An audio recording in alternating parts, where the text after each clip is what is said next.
I'm back again. Hopefully, this time it sticks. We're manifesting it. It's going to happen.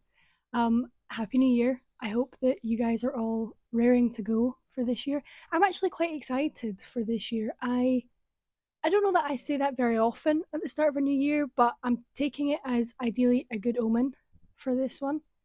I am genuinely looking forward to it, so we'll cross our fingers. Today, I am going to be doing a roundup of my favourite books that I read last year in 2025. I have five or six, I think, to talk about, which seems like a nice number. I read 44 books last year, which, if you had told me at the start of the year, I would have been a little disappointed because I hit the ground running mega style last January. I think I read like 8 books last January. I was like, this is great. I'm going to read a million books this year. And then life, as it does, happens. And it never quite works out like that. But, you can start the year with hope and whimsy in your heart and see where it takes you. Okay, so teas in hand, which is about to get really inconvenient because I only have one free hand. I'm going to try this year to invest in a microphone that does not require me holding it.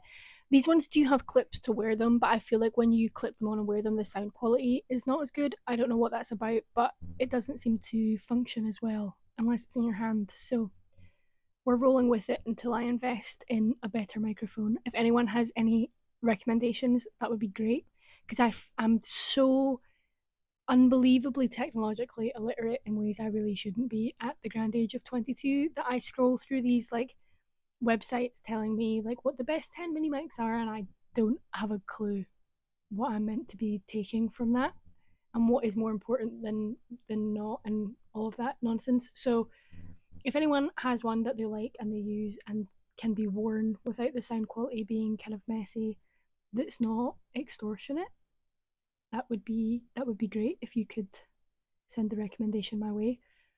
Otherwise, we're just going to have to roll one hand down, which means that I'm going to have to put my tea down, which is pretty upsetting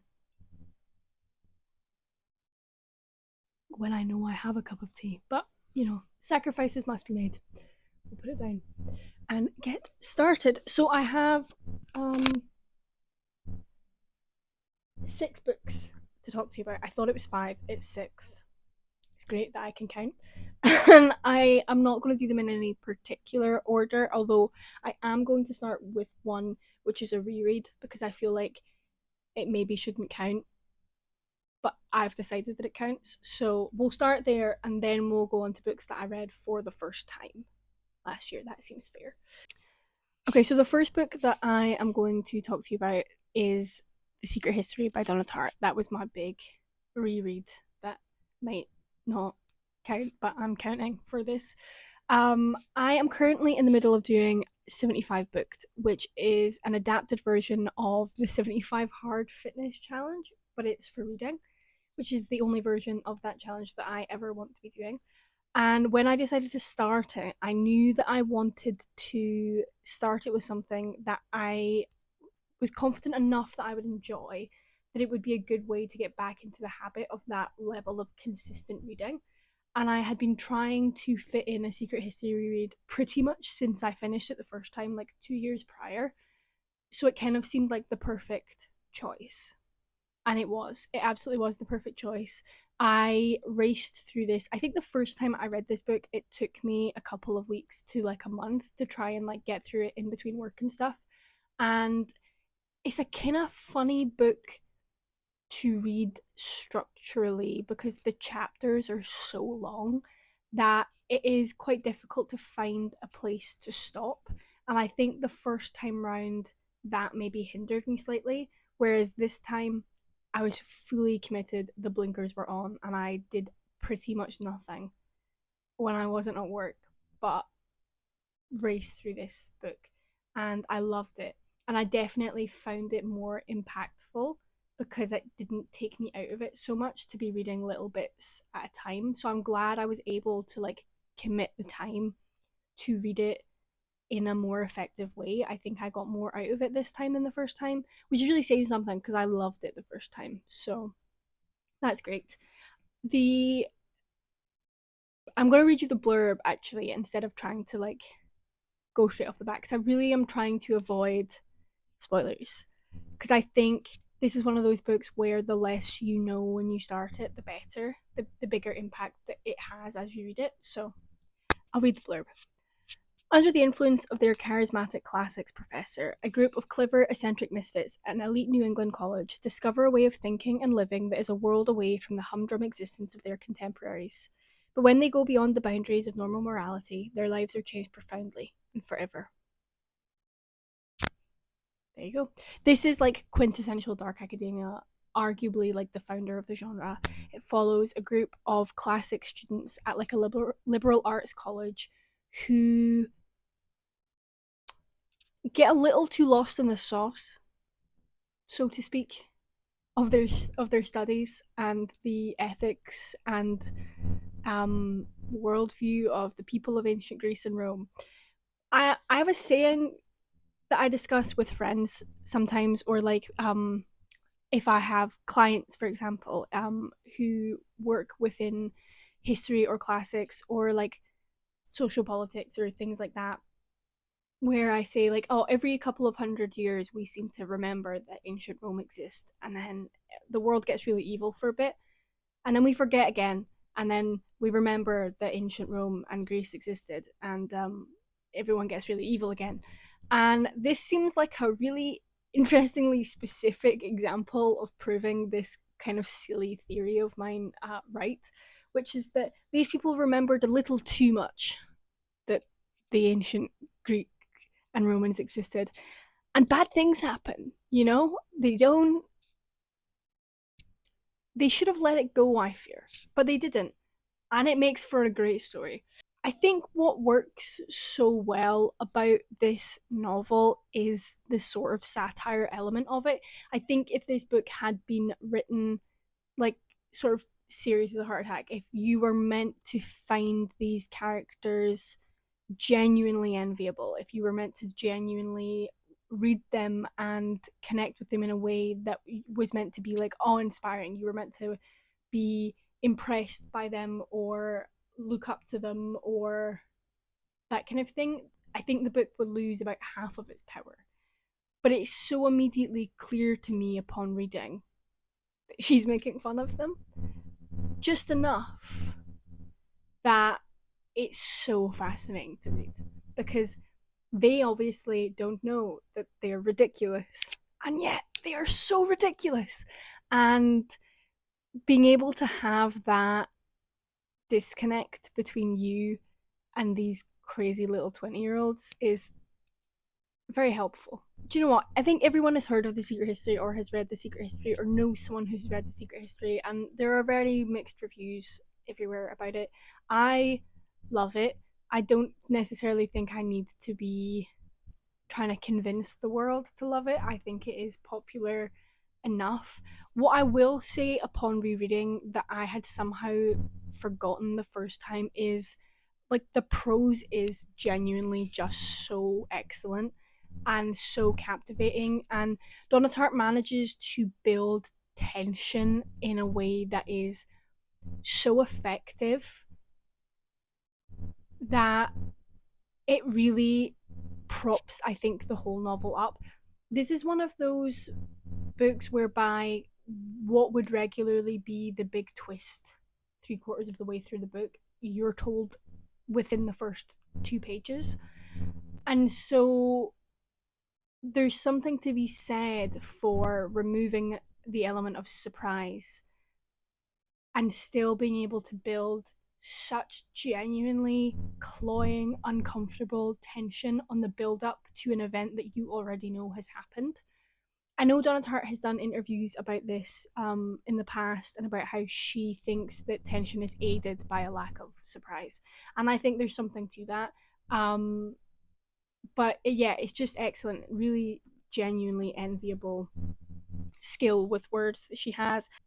What I will say is, I did say earlier that I think what works so well for this book is that the characters are not people you strive to be like, and that is true. What I will say is, I am so unreasonably attached to Francis Abernathy, one of the kind of main characters of the novel.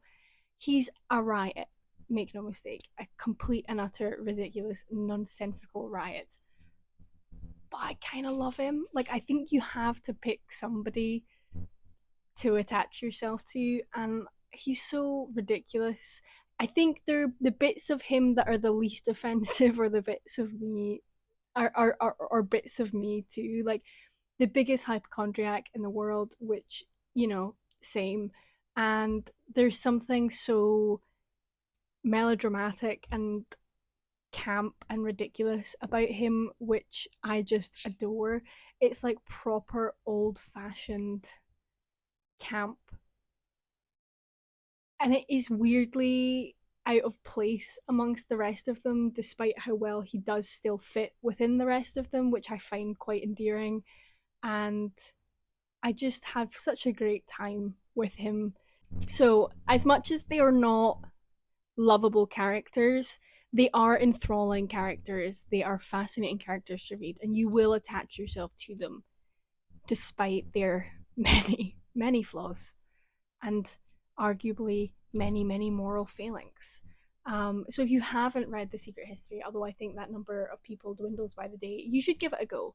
I think it does bear to keep in mind that you shouldn't take them too seriously. I've had a lot of conversations with people who are like, "Oh, I just like felt like I couldn't get into it because they were so ridiculous." And if you go in with the idea in your head that she knows that, you have so much more fun. So that's Secret History. I think if you haven't read it, you should. I love filming these videos because I watch a lot of booktube, and people give really very succinct, well thought out reviews, and I just talk nonsense, and I don't think that's ever going to change. I think I just like to yap. But maybe one day I will review a book with the sort of decisiveness and succinctness that everyone else seems to manage, but that day is not today. So let's keep going. I've found a follow through. So to move on from The Secret History, the next book I'm going to talk to you about was If We Were Villains by ML Rio, which is another dark academia novel which seems to be pretty directly inspired by The Secret History. They are very conceptually similar. So there's that. What I will say before I go into the review of this is I read this almost directly after finishing The Secret History, which I don't suggest that you do. I think if you have not read either of them and you want to read both of them, put a book or two in between, because they are thematically a little similar, conceptually quite similar, and the plot is also quite similar by nature of like what they are. If you read them too close together, I think it's really hard not to compare them, and I think it does both of them a disservice because they are not the same book. Do you know what I mean? So, just a thing to keep in mind. But anyway, I will read you the blurb of this and then we'll discuss my thoughts. Oliver Marks has just served 10 years for a murder he may or may not have committed. On the day of his release, he is greeted by the detective who put him in prison. Detective Colborne is retiring, and he wants to know what really happened a decade before. As a young actor at an elite conservatory, Oliver noticed that his talented classmates seemed to play the same characters on stage and off: villain, hero, temptress, though he was always a supporting role. But when the teachers change the casting, a good natured rivalry turns ugly, and the plays spill dangerously over into real life. When tragedy strikes, one of the 7 friends is found dead. The rest face their greatest acting challenge yet, convincing the police and themselves that they are blameless. So this follows a group of students at an acting conservatory in the middle of nowhere, is the vibe I'm getting. And they study exclusively Shakespeare at this conservatory acting degree. So they're all Shakespeare freaks, like full blown. Like, you thought theatre kids were bad. This made me as a theatre kid even like, ugh! Like, they're talking to each other in everyday conversations via Shakespeare quotes. It's the kind of thing that I totally could see myself doing, and that makes me think less of myself. And things start getting real uncomfortable when the power dynamics of the group start to shift and fall apart, and some people are much less willing for that to happen than others. And when one of them is found dead after a bad night, they have to decide what they're going to do to not get the blame and not have their careers and their lives uprooted by this tragedy that they seem to believe is an accident. And you are told the story by our protagonist Oliver, who has just been released from prison for potentially committing this murder. And he tells you what really happened and he walks you through it and explains the story from the start. And it was great, actually. I really enjoyed it. I thought that it did a really good job of exploring the relationships between the characters, which are really messy and cross over in this really ridiculously complicated web at times, in a way that wasn't confusing and didn't feel overly convoluted. It felt just the right level of ridiculously messy and convoluted that you can imagine relationships being at theatre school when your class only has 8 people in it and you are all having your egos fed constantly, you know? Um, I did enjoy this. I was really tickled by just the sheer amount of Shakespeare quotes used in everyday conversation by 19-year-olds and the references that they managed to squeeze in there. Like, I do think that Emilio deserves an award for clearly what was just an insane amount of Shakespeare research that she's managed to show off. I did enjoy that. I think that might predominantly be because I'm nerdy enough to enjoy that, but I did have a great time. And I really enjoyed the very blatant allegory between these people and Shakespeare's plays that was like not subtle and was not meant to be subtle. Because again, I am nerdy enough to really enjoy that. So I did really like the bits of the book where they're in like theory class talking about like the tragic hero and you're reading the book and you're going, ah, I know what you're doing. I know who our tragic hero is. Thanks for spelling that out for me. I think some people probably would not like that as much as I did, but sue me, okay? I had a great time. I think if you are a fan of Dark Academia, you should read it. I had a great time. Do I necessarily think that it is like the absolute literary masterpiece that people hail The Secret History to be? Maybe not, but I don't love it any less for that. I just like it for what it is, and I had a great time. And it is a book that I could very easily see myself rereading. And again, another one of those books that I think you would benefit from a reread of because you get to pick up all the things that you missed the first time whilst you were so busy trying to piece together what you thought was going to happen in the end. So I think at some point I will go back to this and give it another go and see which details I can parse out that I didn't quite get the first time in my eagerness to find out who done it, basically. But yes, If We Were Villains by Emma Rio, I love the cover. I do love the cover. It is a nice book, and I love the cover. It is a nice book, and then you hold them together and you go, ah, that'll explain it. But it's fine. I don't have a type. No, don't know what you're talking about. The next book I am going to talk to you about is actually non-fiction. So we're taking a left turn. And I did review this book slightly earlier in the year, but I don't think I had finished reading it entirely. So I'll do a little bit more of an in-depth review now, and that is The End of Innocence by Simon Garfield. This is a non-fiction book about the first decade of the AIDS crisis in Britain. It says by 1986, when the British government woke up to the problem of AIDS, it estimated that 30,000 people had already been infected with HIV. Why was it so slow to act? Would the situation have been any different if most of those affected had not been gay men? Award-winning writer Simon Garfield presents a story of political intrigue, of panic and hysteria, of wasted opportunities, and of a medical battle conducted against seemingly impossible odds, including interviews with key figures in the fight against the virus, as well as those facing personal devastation and prejudice. The End of Innocence is an important and powerful story, compellingly told. So this is a book that, as far as I'm aware, was originally published like in the midst of the crisis. and has recently been like revamped. There's a like foreword by Russell T Davies. There's a new introduction from the author. They're like republishing it now with a bit of like distance to like a new audience. And anyone who knows me knows if there is a period of history that I want to read about, it's this one. I have a really com- I feel very compelled to understand that period of our history as queer people. I think to forget it is dangerous, and to make sure that you are like educated on what happened to me feels like a form of remembrance for the people that we lost, and a form of resistance against a government who at the time clearly wanted us to forget it once it was done. So I will not be doing that.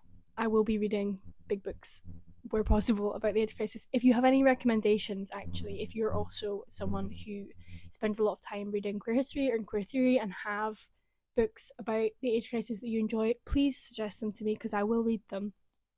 Um, Actually, this year, I think you'll have seen on people online doing these like personal curriculum things, and my kind of overarching one for this year, because I'd like to get nerdier this year, is to read more queer history and queer theory, specifically about the times like from like mid-century to the millennium. So Stonewall, how it intersects with civil rights movements, the big clubbing era, the sexual revolution, the AIDS crisis, yada yada yada. That's what I want to read about. So I read this last year. I really enjoyed this. It was a dense read insofar as there were so many names and dates and people and medicines and organizations to remember the name of. Like there were so many people involved in this story that keeping track of that could get a little bit overwhelming, which is why it took me so long to read, and which I am glad that I slowed down and kind of came back to it and went away and came back to it and went away, because I feel like I took the information in significantly better than if I had sat and tried to read this cover to cover in like a week or 2 weeks. I would have almost definitely forgotten like everything by now because there was just so much to take in. I thought this did a really good job of giving a sort of like well rounded summary of the way different communities were impacted, the way different um, people responded, the way different issues arose, how it spread, the timeline for the introduction of medicines and vaccines, and it covered a little bit of everything. And I think everything that it covered enough for you to leave the book understanding more than when you went in, but nothing so much that it felt all of a sudden like you were reading a textbook, which I think is important. I think with stories like this that especially at the time would have been, I imagine, quite risky to professionally put your head out and publish, it has to be digestible enough and engaging enough for people other than the direct people this book is inspired by to read it. And I think it did a good job of that. I never was reading it and felt like I had been sucked into reading like an academic paper that I didn't consent to reading. Do you know what I mean? There's obviously a time and a place for that kind of nonfiction, but I don't think that this is the time or the place for that. And so I'm glad that it didn't, in my opinion, fall too far down that trap. I also enjoyed how much of this was created from first-hand interviews. There was a real sense of collaborative effort in the research for this book, in the um, sourcing of information for this book, in the just like immersing himself in the problem for this book. I thought was done quite well. I enjoyed this sort of jump between you spend a lot of time with doctors and nurses and researchers and that kind of thing, and then also all of a sudden you are talking to a filmmaker, you're talking to a struggling artist, you're talking to a woman whose son is ill, you're talking it jumps so neatly between such vastly different lived experiences and I think that contributes to how engaging, like, of a got an itch. Oh no, sorry. I think that contributes to how engaging it is as a story because you never feel stuck in one place for too long. The same goes for, I think, the way it travelled around different parts of Britain to look into what the experience of HIV/AIDS was there helped. I will say there is a definite focus on London, which like makes sense. I didn't resent it that. But it does move around. There's a little bit of time spent in Scotland. There's a little bit of time spent in other parts of England. I want to say there's a little bit of time spent in Wales, but I don't hold me to that. Actually, it's been a year since I've read it. I can't 100% remember. But yeah, I enjoyed this. I left feeling like I'd learned something, and I didn't leave feeling like my brain was coming out of my ears, which I think is always a benefit for nonfiction, especially nonfiction that is like quite chunky. Like this is not a small book per se, um, and you don't want it to exhaust you because then you won't go on to read more. You won't be inspired to do further research, and that is what I often am looking for when I am reading nonfiction is for it to leave me feeling like I've learned something, but also still excited to be learning. And I think that this did a good job of that. I enjoyed it a lot. You can kind of tell because it is like my spine is no longer straight at all. My book is wiggly. I had a grand old time. And I'm looking forward to spending more of the year reading books like this. So if you have any recommendations, again, please send them my way. I'm rapidly losing natural light, which is really annoying because it's like 2 p.m. But anyway, okay, so the next book I'm going to tell you about is sort of like maybe seems an odd option compared to the rest of these, but I've been on a major Studio Ghibli kick recently. I have fallen head over heels in love with these films. Particularly for some reason, I can't stop watching My Neighbor Totoro. I think I've watched it like 5 times since like October. I just find it so soul affirming. And I've done a good couple of watches of Howl's Moving Castle. I think we all love Howl's Moving Castle. I think that's just like, we can all agree, beautiful, beautiful film. But I have heard a lot about the differences between the film and the book that it's based on. So I decided to take it upon myself to read Howl's Moving Castle, the novel. And I loved it. But they are so astonishingly different. So that is the next book that I want to talk to you about today. It is Howl's Moving Castle by Diana Wynne Jones. I will read you the blurb. In the land of Ingari, where 7 league boots and cloaks of invisibility really exist, Sophie Hatter attracts the unwelcome attention of the Witch of the Waste, who puts a curse on her. Determined to make the best of things, Sophie travels to the one place where she might get help, the moving castle which hovers on the nearby hills. But the castle belongs to the dreaded wizard Howl, whose appetite, they say, is satisfied only by the hearts of young girls. There you go. Howl's Moving Castle. I loved this. It was so cozy and magical and whimsical and full of hope and ridiculous. And it is a much more developed story, I think, if you look at it purely from plot than the film, which makes sense. You only have a certain amount of time within a film. Things from a book have to be cut. And I think the main difference between this and the film is there are a number of subplots that exist within this book that don't in the film. And I can totally see why they were cut. And I think the film stands alone as a really beautiful piece of art because of that. But I was actually really gutted when I finished this to realize how much we missed out on in the film that ended up being some of my favorite parts of the book. Howell's assistant, Mikkel, in this, who goes by a different name in the film, I think, but for some reason right now, I cannot remember what that is. I loved him in this. I found him so endearing and so sweet and so lovable, and it was such a shame to notice how much less agency and how much less story the film was able to give him than he has in this. He has a whole, he's living a life in here. Yeah, I just loved it.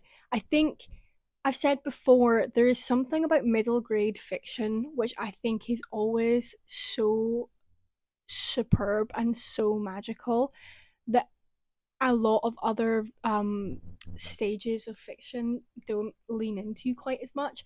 I don't know if it's because a lot of middle grade authors are very aware that this is sort of the age where you either become a reader for life, or I think is the age where people kind of peter off and stop reading, and therefore they work harder to be as engaging as possible. But there is something just so gold dust esque about middle grade fiction that I kind of always just want to come back to it no matter how old I get. I've said this before about the Skullduggery Pleasant books, which I love, which are like middle grade crime fantasy.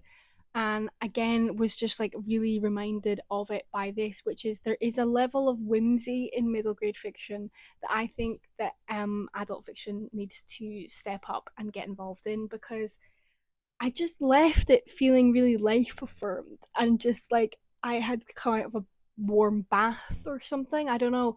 There are like probably definite criticisms I could be making about this book, but I just found it really lovely. Just genuinely really enjoyable and really lovely. I have since read another book by Diana Wynne Jones, which is a separate series of hers, which I enjoyed but not as much. So there definitely is something magic about the story of Howl's Moving Castle, which will lend itself to why the film is such a hit. Although the animation, I think, does most of the work there because it's beautiful. Um, but yeah, I was just really taken by this as a story. The world building was brilliant. The descriptions of landscape in a lot of places were really sweeping and really beautiful. And there is something I think about Sophie as a character who has been cursed and turned into this old lady, and you think of like how frightening that must be and how horrible that must seem, and she literally could not give a fuck. Like she wants the curse gone, but I'm kind of obsessed with how unbothered she is. I think I would like to think that that's kind of what my reaction to being turned into an old lady would be, because I think I'm kind of there already. I don't think it would take. I don't know that much about my life would change, to be honest, if I was suddenly 80 years old. And I think that's sort of how she feels. And there's something just like so endearing about how quickly she's like, well, I guess I'm old now. Time to start acting like someone is grand. And then just does, and does it so well. It's as if there was just like a little old lady inside her waiting to take control, curse or not.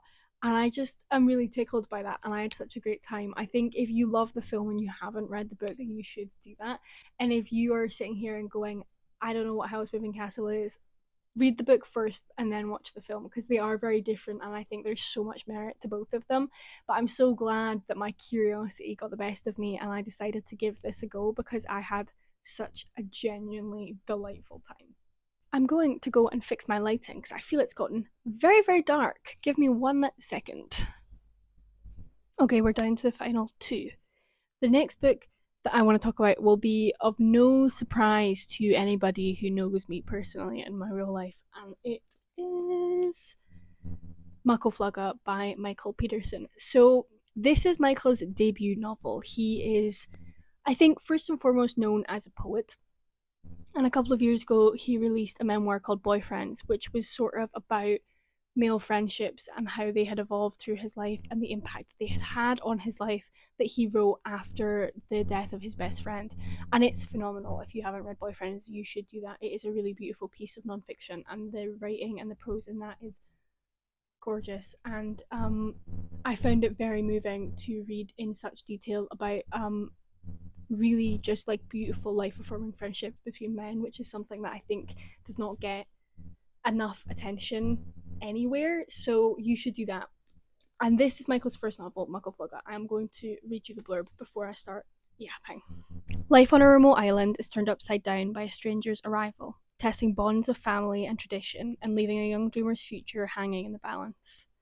It's no ordinary existence on the rugged isle of Muckle Flugga. The elements run riot, and the very rocks that shape the place begin to shift under their influence. The only human inhabitants are the lighthouse keeper, known as the Father, and his otherworldly son, Oos. Them and the occasional lodger to keep the wolf from the door. When one of those lodgers, Firth, a chaotic writer, arrives from Edinburgh, the limits of the world the keeper and his son cling to begin to crumble.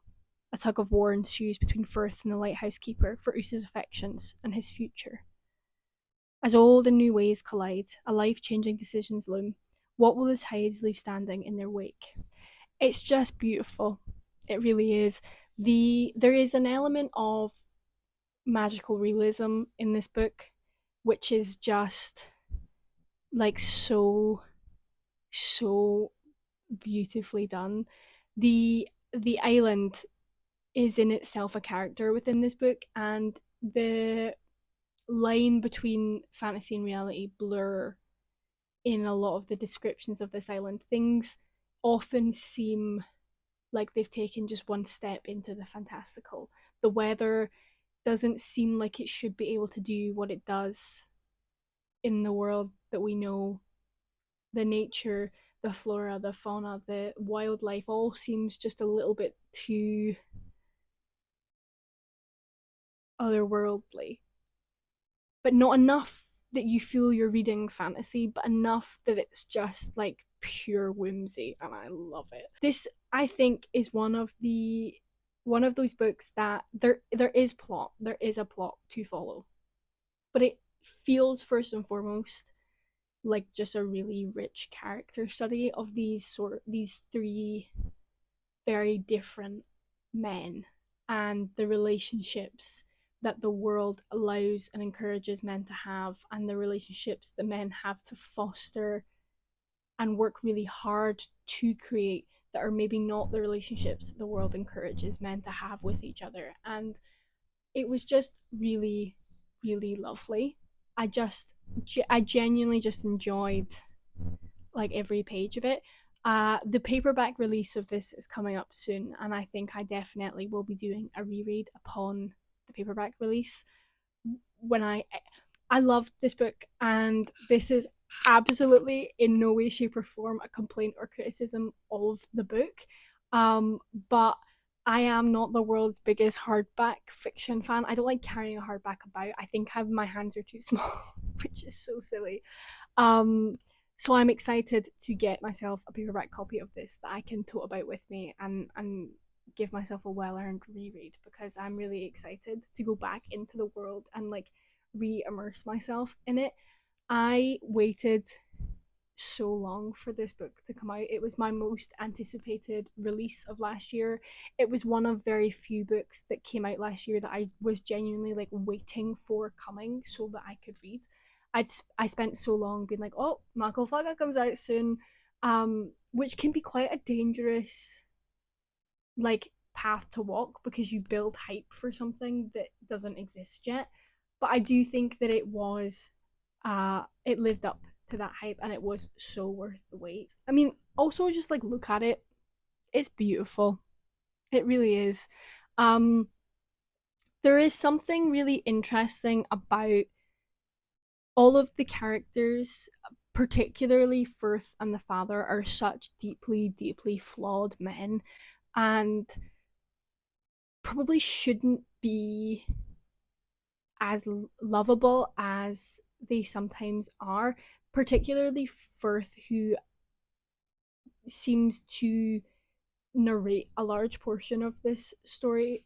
He's a bit of a riot, to be honest. He's really fallen apart, and he does a lot of things in his life generally and within this book that I think in real life you would lose patience for. And yet his his internal monologue and his um just you just feel so sorry for him, and that morphs into this really interesting form of affection and like hope on his behalf, that he finds a way beyond his circumstances that he has found himself in, to some degree by his own actions. But like,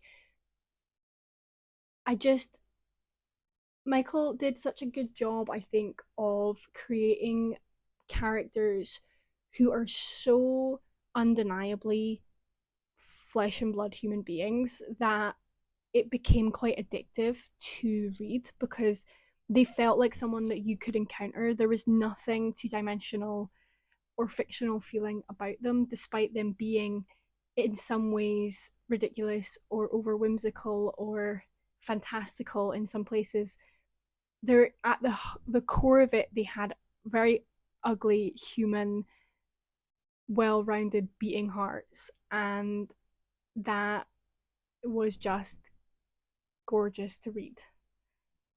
And yeah, I'm going to stop waxing poetic because I think I could go on for much longer. But if you haven't read Muckle Flugga, you should.